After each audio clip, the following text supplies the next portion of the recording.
Hey everyone, welcome back to Make It Happen Mondays, where we talk about sales, business, entrepreneurship, personal growth, mental health, and everything in between with guests who I truly respect and I think make a positive impact on the world around us. Now, today's conversation is with Eduardo Briceño. Now, Eduardo co-founded Mindset Works with the world-renowned Stanford psychology professor Carol Dweck and is the author of The Performance Paradox, Turning the Power of Mindset into Action. And his TED Talks have been viewed more than 9 million times. And this was a really interesting conversation around mindset. And I started with a deep dive into the fixed mindset versus the growth mindset. And we talked a lot about nature and nurture as it relates to this, but how important it was to move into the growth mindset if we ever want to evolve as human beings, but how so many people are stuck in a fixed mindset and doing what they're supposed to do. So we got into the details of that, and then we talked about how to get out of it, right? How to build better habits, the value of structure, the importance of goals, and also the difference of performance goals versus learning goals, which I thought was really interesting. And then we dove deep into the performance paradox and what it was, and the learning zone, and reinvigorating curiosity, and everything in between. So I thought this was a really cool conversation that more than a few people need to hear to try to change that mindset to go out there and be a lot more effective and fulfilled with what they do, with the growth mindset. So I hope you enjoy the conversation as much as I did. Let's make it happen.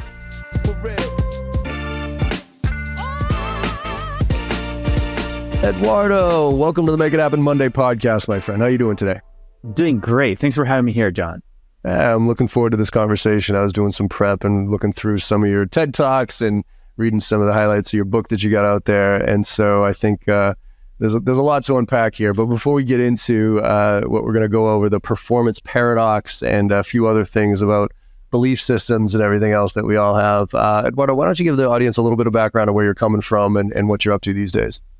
Sounds good. It's a long story. I'll try to make it short, but I grew up in Venezuela, ended up finishing high school in Oklahoma and working in investment banking in New York City and then venture capital in Silicon Valley.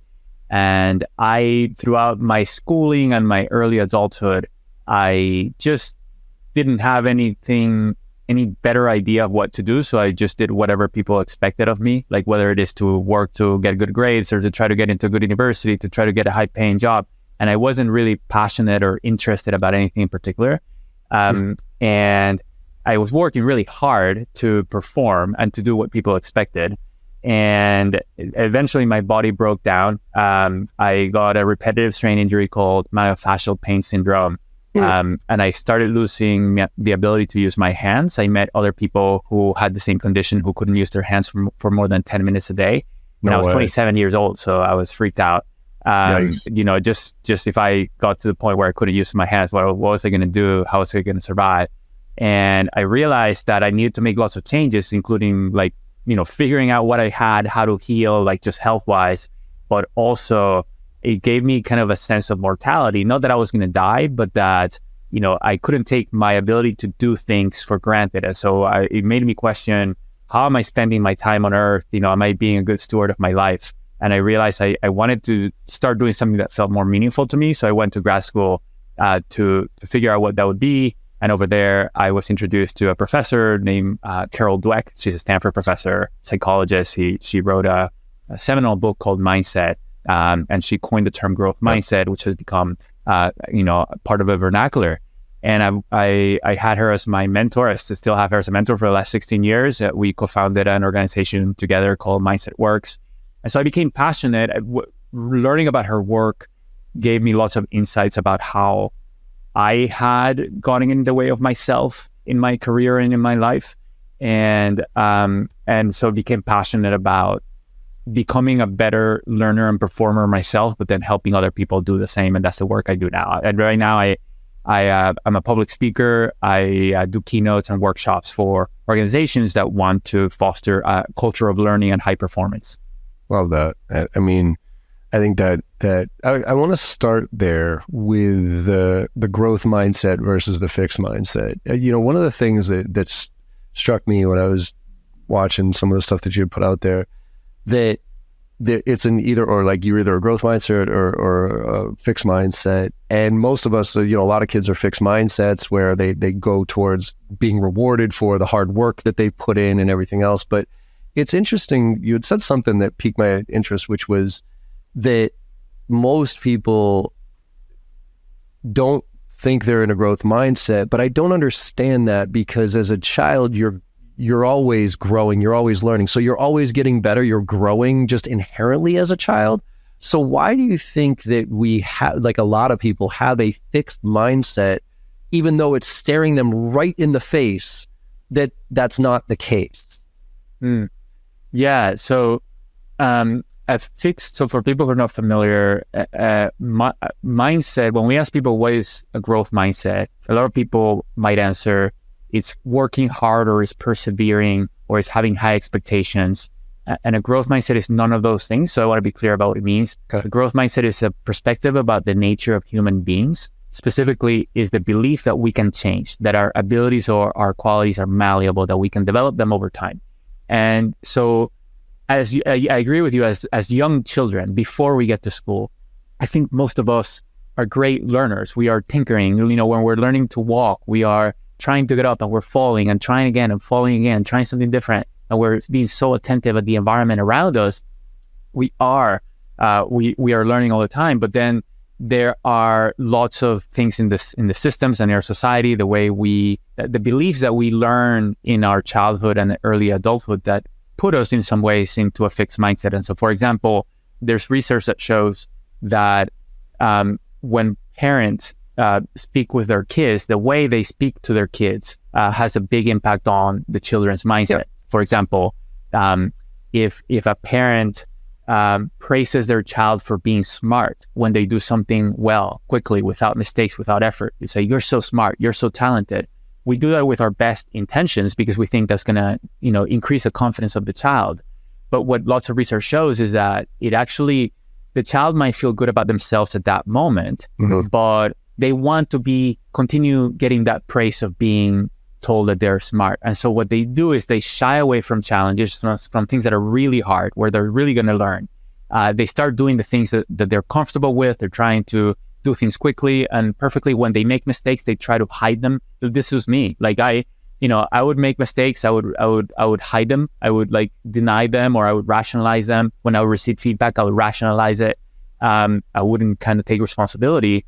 And that's an example. Another example is, if parents are uncomfortable with failure, if they see failure and mistakes as a sign of weakness, something that you need to try to avoid, then children tend to end up fostering more of a fixed mindset versus seeing failure and mistakes as something that we can learn from. So we want to take on challenges, do things we don't know how to do, which means we're going to be making mistakes along the way and learning from those mistakes. That's how we learn.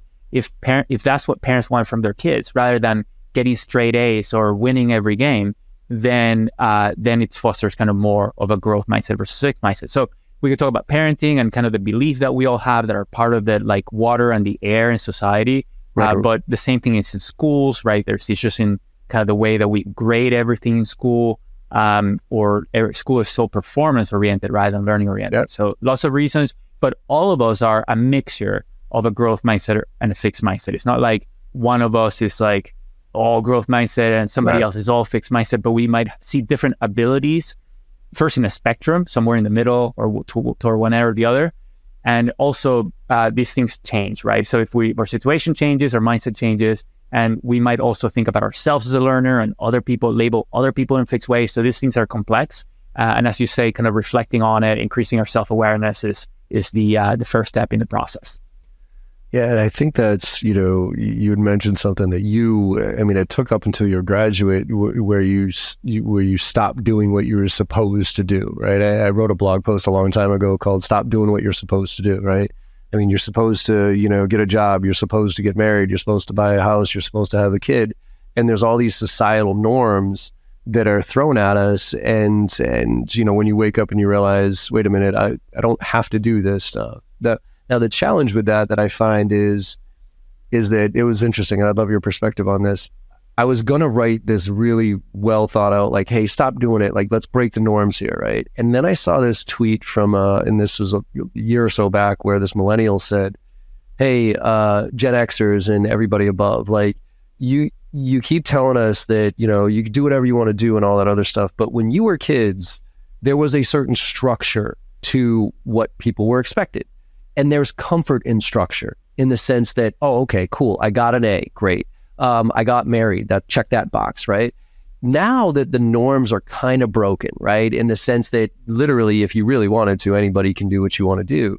But now it's almost like there's too much freedom. There's too much and so now it's this indecisiveness, or what do I do? Because there are no guidelines anymore. So as much as it's great that anybody can do what they want, the millennials actually saying, actually, you had it easier because you knew what to do and everybody accepted that. So how do we balance those two, right? Because I do think it's rather confusing for kids right now on, wait a minute, I can be whatever I want to. We all get told whatever, you can do whatever you want to do. But now it's literally like, you don't have to go to college if you don't want to. You don't need that degree. You don't have to get married. You don't have to have kids. Nobody cares. So how do you balance those two? Because I think a lot of people are struggling with that quite a bit.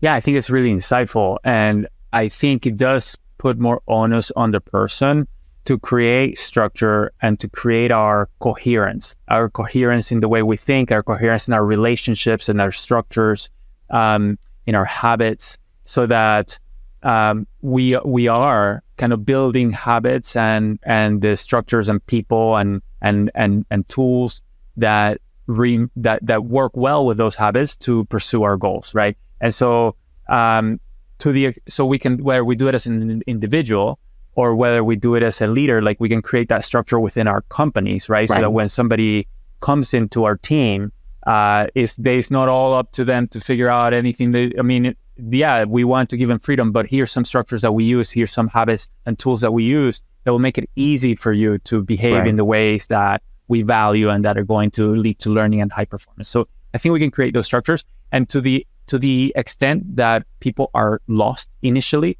then I think they can search for more structure. Like if somebody doesn't know what they want to do with their life, they can, they can tinker and experiment and go to meetup.com, see if there's a group of people that are doing something cool that they might join to explore. But also they might benefit from more structure. So they might benefit, okay, maybe I can benefit more from a college degree versus somebody who is very clear about, hey, I'm passionate about this. Like maybe I don't need a college degree. I'm going to pursue this and seek mentors in this area and create my structure more. And then other people who might then choose the college route might then do that later, once they have more clarity around what's important to them and what they want to do.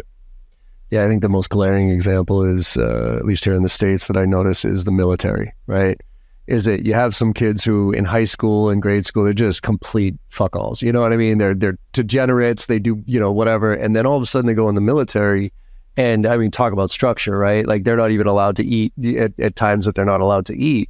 And it was funny, one of my colleagues, James, his son went to the military. And after, I think, 9 months of basic training and boot camp, came back, and it was the first time when James saw him, he addressed him as sir. He was like, sir. And James literally almost fell out of his, he just fell apart because he was like, not once in my entire child's life has they addressed me as sir. And now I put basically this total bag of crap into the military, and they came back with this really and I think a lot of people need that structure and need somebody else to tell them what to do.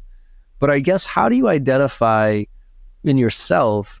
Because I'll tell you right now, for me, I'm the exact opposite. You tell me what to do, and I will almost immediately do whatever you tell me. The exact opposite of what you tell me to do. I'm going to break whatever structure you put on me because I just don't like it. And I thankfully figured out relatively early that I wanted to do it my way. And I will say I had a few help, because it was forced on me a couple of times. I got fired one time, not expecting to ever get fired, even though I knew it was a horrible situation for me to be in. I was not the right fit for that role, but I kept fighting and working hard. And they woke me up, and it was like, oh my God, how dare you fire me? Like, in a huge crisis of conscience. But then I woke up, I was like, oh my God, thank God they just fired me. That just was a weight off. And then same thing, I was engaged to a woman for 7 years. Well, I was with her for 7 years and then engaged. I knew the relationship wasn't right, but I was going to keep going and doing what I was supposed to do. You're supposed to get married. You're supposed to have a kid. And she broke it up with me. And again, devastated for 2 or 3 days. And then I woke up and I was like, oh, thank God. And those two examples really highlighted to me, John, stop it. Like, pick your head out of your ass. Stop doing what everybody else is telling you what to do. Go for it, right? But I think there are some people on that spectrum of, I need structure. I need the military, because if I don't, I'm just a hot mess. And there's other people on the total. So how do you go about identifying where are you on the spectrum of fixed growth set versus, growth or fixed mindset versus growth mindset, and what to do about it? Sure. And before I answer that, John, do you feel that you have built, like, while you're saying you have complete freedom, do you feel that you have built your own structures that work for you? Yes. Yeah. So yeah, obviously stole from some other people and just learning and what works and what doesn't work. But I've definitely built my own structure. I have my own routines.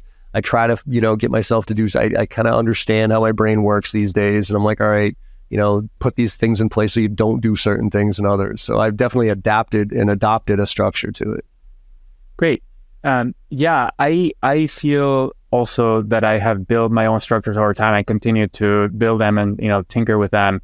And I feel like habits are so critical. So, people haven't read about habits, like, Tiny Habits, Atomic Habits, the Power of Habits. Those are some great books on habits. And how do we build kind of this is the performance systems and the learning systems that are going to keep us learning all the time and performing all the time. And so that we don't have to figure out every day everything that we need to do. I think that's something that I see from people, for example, that you described that go to the military. They will benefit a lot from that structure, but then part of what they benefit from is from seeing the value of structure. So then, afterwards they can continue molding their own structures and continuing down their own path, even if they're going to be changing the structures to something that might be different than what's in the military. But I think if people kind of feel lost and feel like they're not being productive, they're not making progress toward their goals in ways they would want to, I guess that would be a sign that maybe like working on habits and learning about habits and tinkering with what habits can I build on my life. And I know people who are kind of resistant to building habits and structure, but I think kind of seeing how those habits and structure, when we build them ourselves, can help us achieve any goal is helpful. You also asked kind of how can people assess their mindset, whether kind of they view more abilities more in a fixed way or in a malleable way. And that is really important. So any ability or quality, you can reflect on, do I tend to think of this as something that people develop or not? So for example, if you sometimes say things like, this person is such a natural leader, that might be an indication that you see leadership as something that's fixed in people, that you're either a natural at it and that's what makes people a great leaders, because they have it in them, not something that they developed, or you're a natural athlete. Or if you see introversion or extroversion as things that are fixed in people that you can't continue to develop. And so how do we surface those things is through reflection. You can also think about, first, what do you want to do in your life? And do you, with the abilities that are involved in that, do you see those abilities as things that you can develop or as things that you assume are innate? And you're trying to find what you're good at rather than develop yourself and continue to improve. And then the other thing that really helps foster a growth mindset is to learn how to improve. What are the effective strategies in order to get better at something?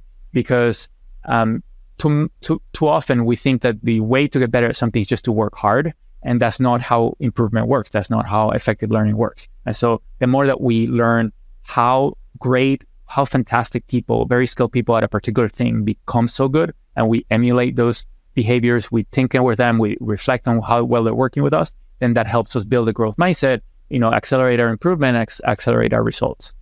Love it. Question that just popped into my head. I'm curious in the work that you do, because you talk a lot about goals, right? And you said earlier, like, if you're not achieving your goals, you have to kind of reassess where you are on that and everything. How many people do you come across who actually have goals? And I know that sounds like a weird, because somebody like me, like, you got goals, right? But I just have this feeling that so many people are just going through just literally just going through life.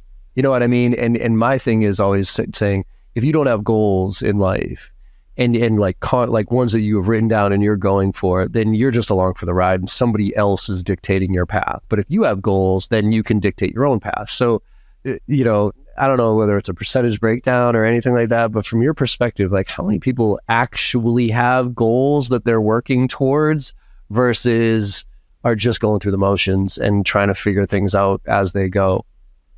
Well, I think you said something there that was key for me, which is how many people actually are conscious about them and write them down. Because I think everybody has goals. Like as human beings, we have goals. It might be to get accepted into a group of people, or it might be to be well regarded, or it might be to survive. Those are goals that a lot of people have, but we might not be conscious of those goals and like write them down. So I agree. I mean, probably a lot of people could benefit from being more mindful. And I didn't have clarity on my life goals and even what I cared about, what my values were, until I went through this health crisis, and it led me to realize I gotta get clear about what I care about. Because if I'm not clear about what I value, what I want my life to be, then I'm just gonna continue being a zombie.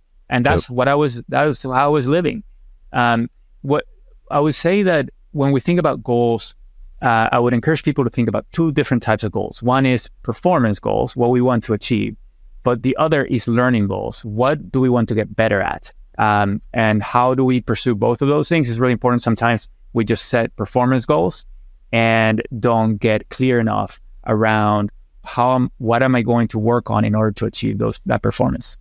Yeah, I think that's right. I always say, like, if you learn something today, like no matter how rough your day goes, but if you can genuinely say I learned something today, then you're getting better, right? And learning could be what not to do, right? If you figured out something, okay, that didn't work, okay, cool. Well, I learned that didn't work. Tomorrow I'm going to figure out something that does work, hopefully. And the more that you do that, the more you start to figure out stuff that works. So let's move to the title of your book, The Performance Paradox. Could you explain what the performance paradox is and why it gets in the way of us being successful? Yeah, sure. The performance paradox is the counterintuitive reality that if we are always trying to perform, our performance suffers. Our results go down if we are only focused on achieving results. And so a way to understand this is to get out of our kind of everyday context and think about people who are really, really skilled at what they do, like world-class, objectively fantastic performers. How do they become so good? So for example, a world-class athlete, we see them when they're performing, when they're playing a game, trying the best they know how to do, trying to minimize mistakes. That's what I call the performance zone. And what we sometimes are confused about is that we tend to think that the reason they're so good at what they do is that they spend a lot of time doing that thing that we are seeing them do. But actually, the reason they become so good is because they do something very different from what we see. So after the game, so say they're playing a game, they're having trouble with a particular move, they're going to avoid that move during that match. But then after the match, they'll go to the coach and say, "Coach, I have to work on this particular move." So that's a very, very different activity and area of attention than when we do what we do when we're performing. And it is when we engage in what I call the learning zone, which is when we're working on improvement, that enables us to build our skills and to raise our performance. And so in our life, in our work and our life, we often get stuck in chronic performance, just trying to all the time just care about getting things done as best as we know how, trying to minimize mistakes. And that maximizes the immediate performance. So if you're in the last week of a quarter and you're trying to make quota, you're close to quota, and you just want to sell, the way to maximize performance that week is to just make as many sales as close as possible, to try to do the best you know how, try to just focus on performance. But then if we do that every week, we stagnate, right? We need to experiment, like you said. We need to try different things. We need to solicit feedback, whether it's from clients, from colleagues. We need to listen to podcasts like this one to figure out what are strategies that I could change. And those are different than just focusing on performing. And that's what it is. So it's about incorporating the learning zone into our work and lives as individuals, teams, and organizations is key in order to improve and to raise our performance over time.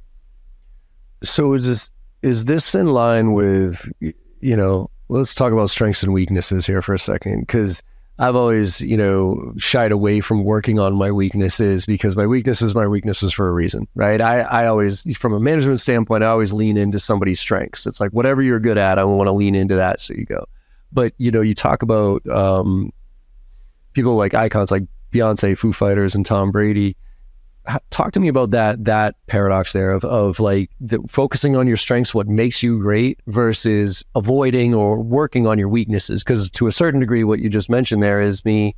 I gotta great during performance time, I'm focusing on all my strengths because that's what I'm great at. But during my non-performance time, I got to figure out my weaknesses and try to work on those. So what's the balance there of leaning into what you're great at versus trying to address what you're not?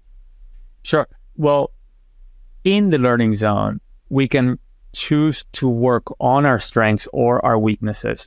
But if we're working on our strengths, we need to be working on the next level of mastery and challenge in our strengths. We might be really, really good at something, but in the learning zone, we work to get even better at that thing.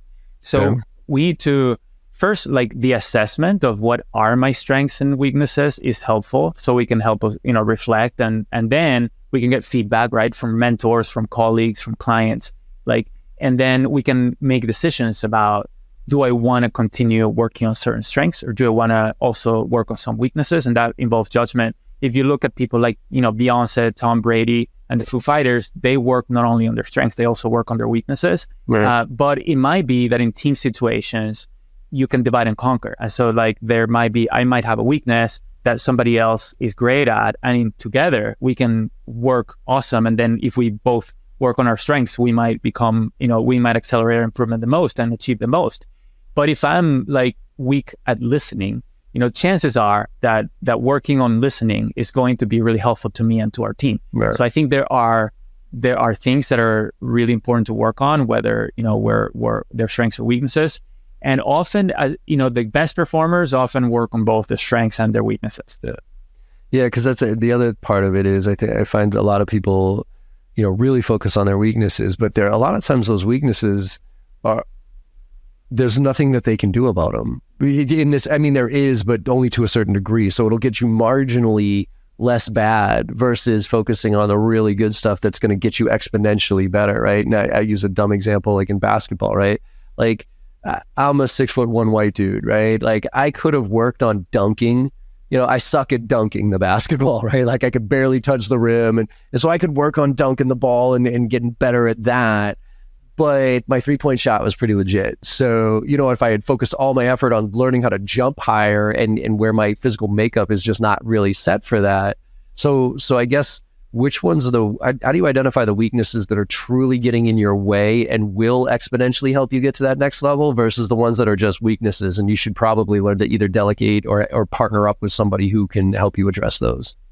Yeah, so a lot reflection and conversations like this one. So basketball is a team sport, right? So and dunking involves height, and so if you're very far from being able to dunk and you think about it and you say, chances are if I work really hard at this, I'm not going to become great at it, and I'm part of a team and I could become really good at this, and together we could be a better team if I focus on this other thing. That makes a lot of sense. But often, so the belief that I can significantly improve at dunking, that would be an example of a fixed mindset, is the definition, and that's not bad or good. Sometimes people say, think of fixed mindset as being bad and growth mindset being good. That's not the case. It's just what it is. My height, I see it relatively fixed. That's a fixed mindset. That's okay. And maybe the belief that I cannot become a great dunker, that's more of a fixed mindset. That's okay. That enables us to say, okay, if I want to become a great basketball player, what should I work on? And if I believe that I can become a great dunker, if that's true, we can never be sure if it's true. But if it's true, then it's helpful because then we can work on other things. Now, most of the time when we're for most people, because we haven't reflected on these things very much, most of the things we see as fixed tend to be based on incorrect assumptions. Most of the things we tend to see as skills that we can't change. We just haven't learned how to develop those things. And it doesn't mean that we have to develop those things. That's the other thing. It's when I said that the great performers work on both their strengths and the weaknesses, I don't mean that they work on everything. Like, that's just not effective. They're strategic. They think about, I'm going to work on this one thing or these 2 or 3 things, and rather than try to like work at everything. But those things might be strengths or weaknesses. So I think it's through conversations with your teammates, conversations with mentors or colleagues, reflection, and trying to figure out what is important in what I'm trying to achieve. And are those things that are important something that I need to develop myself, or can I delegate? Can I collaborate with others? I think what you mentioned is it kind of goes back to those goals and the focus of where you're trying to go. Because if, I think a lot of it has to do with those priorities, because if whatever that weakness is preventing you from getting to wherever you're trying to go to, then you have to work on it. Right. But if it's kind of one of those that you can either delegate somebody else do, then okay, fine, let somebody else do it and focus on the other stuff that's going to help you get there faster. So cool. There's one thing that you put on here. What's the learn by doing versus learning while doing? Could you explain that? Because I think I understand, but this is one of those things where, learn through osmosis, right? There's a lot to be said for that, where you just do it and you're just going to pick up through basic just experience alone. I forget, what is it, Gladwell or whatever, 10,000 hours, right? And after you put 10,000 hours in, you're kind of an expert. But that's a little bit of a false, approach, because just by doing it for 10,000 hours doesn't mean you're going to be a great at it. You'll get the components of it, but you're not going to be great at it. So how do you shift your mindset from the osmosis, I'm just going to do this and pick it up along the way, versus I'm learning as I'm doing this? Yeah. So I love Malcolm Gladwell's books and have learned so much from them, including Outliers, which is the book that you talk about, 10,000 hours. And I learned a lot from that book. But Malcolm Gladwell recognized that he was really busy when he was writing that book, and he could have done a little more research and being a little clearer. So one of the key kind of researcher, and this is to answer your question, the key researcher that he quoted in that book was Anders Ericsson, who was a Florida State University professor and coined the term deliberate practice. And so one of the examples that Malcolm Gladwell uses in Outliers is the Beatles, and he makes the argument that the reason the Beatles became so good at what they do is that they spent 10,000 hours playing in bars in, I think it was Hamburg in Germany. Yep. And so here's one of the examples that he uses. And so Anders Ericsson wrote afterwards that, he disagrees that the Beatles didn't get great because they played a lot of songs, because that's not how you, by doing something like playing a song, that's not what the research shows you get better. So Ericsson was saying, look, the Beatles, what's amazing about the Beatles is the composing of the songs, like how they created the songs. The songs are so good. It's not the technical playing of the songs that is so good. And so if you wanted to study why the Beatles created such great songs, you would need to study how they created those songs, how they wrote those songs. So that was his argument. But so what the research shows is that if you're performing, like you're just playing songs in a bar, that leads to improvement at the very beginning. Like if you're just grabbing a guitar and starting to play a song, like if you do that every day for a week, you'll get better. You do that every day for a month, you'll get better. But then you'll stagnate. You stop getting better. And that's how I used to play the guitar when I was growing up. It was just like I would just play the songs I liked, and I sucked. I was so bad at the guitar because I would just play the songs that I liked. And so what the research shows is if you want to get great at the guitar, you need to engage in deliberate practice, which is you look at a very specific part of the song and a very specific technique with your hand, and you work on improving that technique. So you do that very little thing and you hear how it sounds, and then you make an adjustment based on the feedback, and then you try it again, and you do repetitions with feedback in the middle in terms of how it's sounding. And that very, very specific kind of, you're identifying a very specific skill at a next level of challenge beyond what you can do through repetition and feedback, ideally with some guidance from a teacher or coach. That's what deliberate practice is. And so you can then look at somebody like Nandi Bushell, was a 10-year-old drummer who had no experience. She was 10 years old. She had never played in any arena before. And by the time she was 11 or 12, she played with the Foo Fighters, like at the LA Forum. Damn. So she had, at that point, she had very, very little experience, but she had great expertise. And when you hear her in terms of how she practices, it's not about playing songs. It's about doing things slowly, deliberately, and then increasing over time. And so when we say learn by osmosis or learning by doing, that can be confusing because it can mean that if we just do, we will learn, we will get better. And that only works until we become proficient. To become really great at something, to become really, really good at something, we have to be deliberate about experimenting, about soliciting feedback, about reflecting and having conversations, about looking at mistakes and discussing kind of what can we learn from these mistakes? What can we do differently going forward? And so that's why I don't like to use the term learning by doing, because it's not just doing. We have to do other things, but we can learn while doing. And so we can get things done while we improve over time. But that's different than just working at getting things done. Yeah, I think that's the problem is like, I think a lot of people just do. And they're not even curious enough to figure out why or, what it means. So why or how do we get the curiosity back? And because I think if you watch the I don't know, bell curve or whatever of curiosity, it's not a bell curve. It starts really high as children, right? That's why, I think at like 4 or 5 years old, it's the why. It's just the question that your kids keep asking, right? But then later on, we kind of get it beaten out of us. And I, in sales, I think a superpower is being curious, like genuinely curious. And so how do we reinvigorate the curiosity in us so that we can start to self-reflect, that start to identify these things? Are there some tools or some things that you've seen that have allowed people to become curious? Because I've on this podcast, I ask quite a bit to specifically sales professionals, like, do you think we're born with curiosity? Like, is somebody genuinely curious born, or can you teach it? I do believe that there is a component of curiosity that you are born with, right? You are just a naturally born curious person. But I also think you can teach people to be curious, but I'm searching for how.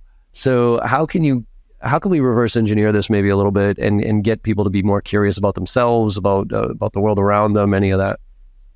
So first, I think that in any quality like curiosity, I agree with you. I think there's a kind of nature component and a nurture component. And I think we tend to overestimate the nature component and underestimate the nurture, but both are both there. I do think, like you said, when we're really young kids, we tend to be really, really, really curious. And to your point, like there's research that shows that kids ask so many questions until they get to school age. When they get to school, they sit in a chair, people talk at them and talk about things that they're not interesting. And so we lose that curiosity, and I think largely in school, which I think is tragic. So how do we reignite that in ourselves? First is like seeing that, because when we're curious, and you know this, John, like life is better. Like, I mean, we're exploring, we're asking questions, I'm learning more about if I'm having a relationship with you as a friend or any other relationship, and I'm asking more questions, I'm uncovering more of you, right? And of your thoughts, of your emotions, of how I'm coming across, what I do that's helpful, what I do that I could do better. And that is an amazing process of discovery that deepens our relationship and brings us closer together. So when we're doing that, it makes life better. And so the question is like, how can we, for people who have gotten that beat out of them, early on, I think, how can we reconnect with that? And so part of it is becoming aware of these dynamics and kind of remembering a little bit like how we used to be so playful and tinkering and curious as young children. Thinking, also learning about how the lack of curiosity is harming our performance. So if we want to be a great salesperson, if that's a goal, then how engaging in more curiosity is going to help me achieve that goal better, and being able to see that can motivate us to take on the behaviors. And then the more we engage in the behaviors, even if they feel like, I'm not sure about this right now, but I'll give it a try, then we engage in the behaviors, we see value from them. And then that helps us kind of change our mental models and our associations, emotional associations to it over time. So very practical things people can do is, one, think about every morning reminding yourself of what it is, one thing that you want to work on. So if you want to ask more questions, like just, build a morning habit to remind yourself of what you want to be doing differently each day and work at it, because that takes effort. But then once you do it every day, then it'll become easier and easier and easier. And one specific behavior that I would encourage people to think about is just soliciting feedback from your clients, from your colleagues, from anybody. When we solicit feedback frequently, we uncover so much valuable stuff that we see the value of just asking for feedback all the time. And that starts getting us more curious, because when one thing I've learned through feedback is that I used to just be wrong, and I still am wrong so often about what people's intentions are, or what they're thinking about me, or what their goals are. And so when I get curious and I ask questions and I uncover those things, and I realize how my preconceptions were wrong, like that just makes me want to do it more and to uncover more of what's in other people's minds. Yeah, I always joke with reps when it comes to questions, right? Like you always, from a technique standpoint, you always want to the clarification, right? Like, so when you ask me a question, unless the answer is blatantly obvious, you want to clarify, like, what do you mean by, like, could you give an example of, right? And the reason I say this, unless it's blatantly obvious, is there's plenty of times where I've done this, where somebody's asked me a question and I thought, oh, okay, I got this. And I've given you an answer that I thought was brilliant, right? And I've gone on for like a minute, 2 minutes, 3 minutes with this beautiful answer, only to, at the end of that answer, have the person be like, well, what I meant to say was, right? And then they give you, and you're like, oh, damn it. And so it's like a constant reminder, like, idiot, like, stop it. Like, just stop assuming what they're asking, because a lot of times people, won't ask the right question. They'll ask a surface level question or whatever, or they'll give you a surface level answer, and digging deep and being curious about that shows that you care. And a lot of times by being like, hey, make sure, it also slows you down so you can actually listen. So you went back, going back to active listening in the beginning of, like, if that's a problem of yours, then can actively work on, introducing clarification questions into your process. So I agree. And I would add, like, a connection to sales specifically. As I was doing interviews for this book, I interviewed lots of great performers and learners, and some of them were in sales. And one of the themes that I saw consistently is there are several organizations where originally they went through the transformation, and at the beginning they would do what they described as, spray and pray, right? Of just speaking about all the benefits of the product or the solution, and pray that one of the things they said resonated with the other person, as opposed to, and then what they became a lot more successful once they switched to much more consultative sale, but just more like asking lots of questions and listening at the beginning, so that you understand, what the other person thinks, what they need, and you can connect to those things. And so that's an example of how being curious can help you become a more effective salesperson. Love it. Last question before we wrap things up. Through all the research that you've done for the book and a couple of books that you've written, what was the one piece of data that really stood out to you that was different than you expected? Was there something that, as you kind of did these interviews and stuff, like, you kind of had let's go back to having a certain perception of, oh, this is probably the answer, and then the data showed, holy shit, it's way, like, I couldn't have been more wrong. Is there something that popped out for you? Well, I'll give you two. One is less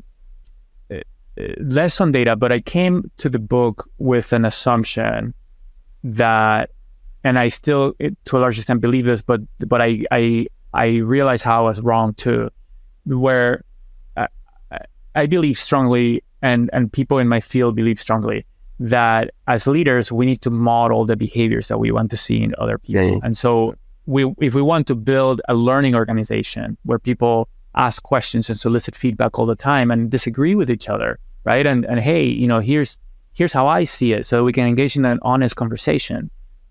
Then we as leaders need to behave like learners too. And what I realized through the interviews is that there are situations where the leader doesn't actually need to quite take exactly the same behaviors that they want to see in others. And so that's when we're first building culture. If we want people to disagree with us, right, to give different ideas than the ones we're proposing, then we can't lead by disagreeing with other people as leaders, because of our status, that comes across differently. So then people start thinking, oh, is whatever this person thinks, that's what's going to go. So I'm going to stay quiet, because our behavior is taken differently than other people's behavior. Yeah. And so we need to engage in what I realized I called it like asymmetrical modeling at the beginning, where, we are taking, like, encouraging other people to speak up, praising them and rewarding them afterwards when they disagree with us, staying quiet and speaking later. Those are not exactly the behaviors we want other people to engage in, so we can coach them to act more in a learning-oriented way. So that's one. That's one where I kind of learned something that was different from the way I was thinking. Right. The other was one where, like, just the data was so clear about the main thesis of the book. And that was, in several situations, the data showed that the people who engage more in the learning zone were higher performers. Mm-hmm. So, for example, at New York Life, like the insurance agents have an optional structure. It's called study groups. They can join a study group, and they meet about once a month just to support each other. Wow. And it turns out that the people who engage in these study groups more often are just much more effective salespeople. Or Clear Choice Dental, similarly, they use videos. The salespeople use videos to, when the patients consent to it, to record their interactions. And the people the professionals who review the videos most are those who are most successful. And so we tend to think that we're too busy to engage in the learning zone. We have too much to perform, too much to do. But what the data consistently shows is that the people who engage in the learning zone more actually achieve higher performance. Interesting. Yeah, I could see that. But I think it's the conscious thing. I think that's where the unconscious person that does that inherently as they grow, they learn as they're doing, while they're doing, versus the person that just does and then has to reflect back on what did they learn about. I think that's a conscious. It's almost like something you have to remind yourself, right? I always have to have sticky notes all over the place as far as, and one of the things I always told reps, if you go back and ask myself, like, what would I do differently as a young sales professional or something like that, it was actually pay attention more, because all the experiences that I was going through, I was just going through them, you know what I mean? But if I had taken a step back to experience what I was going through and think about it as a learning experience as opposed to trying to reflect back on it, I probably would have developed a lot faster, because there's stuff that happens around us all the time that we don't really notice that is probably going to have a huge impact on us in the future. But if we proactively kind of identify it, it's going to be a lot more beneficial to us. So I agree. That resonates with me too. And also something else that I would do differently in my career is I would have been more deliberate about surrounding myself with people that I could learn from, people who, and then just being more deliberate about learning from those people, asking them more questions, asking them for more feedback. That would have accelerated my growth.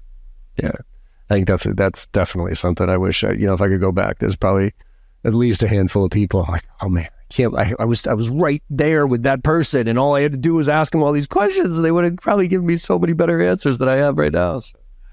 Awesome, Eduardo. Well, this has been great. I think we could keep going on this conversation for a while, but in the interest of time here, and also leaving some stuff for the book, talk to people a little bit about where they can get connected with you and what the book and all that other stuff, where they can find out more resources. Absolutely, sure. I'm active on LinkedIn, so connect there. My website is briceño.com, my last name.com. And the book is called The Performance Paradox. It was selected as a must-read by the Next Big Idea Club, which I'm really honored about and excited about. And it's available wherever books are sold. Love it. Awesome, Eduardo. Well, hopefully everybody picks out that book. And I think that growth mindset piece is something we all need to adopt more of right now, especially because things are moving so fast right now. If you are in a fixed mindset right now, you're going to get run over pretty damn fast with how fast things are moving, especially with AI and everything else. So I think this is a critical thing for people to pay attention to. So I appreciate you coming on here. It was great to be here, and thank you for all you do, John. Absolutely. And everybody else, hopefully you enjoyed the conversation as much as I did here. And look, as I always say at the end of all these podcasts, go out there and make somebody smile today. Because no matter how bad your day went or how bad you think it's going, you make somebody smile today and you know you had a good day. And the world needs a lot more of that right now. So thank you all very much, and I will see you on the other side. I hope you enjoyed that conversation as much as I did. With your support and our incredible guests, we're one of the top sales podcasts out there right now, and I can't thank you enough. Now, to keep the momentum going, it would mean the world to me if you could go and leave a 5-star review on your favorite podcast platform and share some of your favorite episodes with your network. Also, check out my new website at www.johnm.barrows.com, where you'll find even more ways to engage. There's a ton of free content, and you can also get trained from me directly as an individual or for your team. Look, I'm out there selling every day just like you are, and I'm doing my best to stay on top of all the latest trends in technology. So if you're looking to level up and you give a shit about this profession of sales, let's connect and let's make this happen together.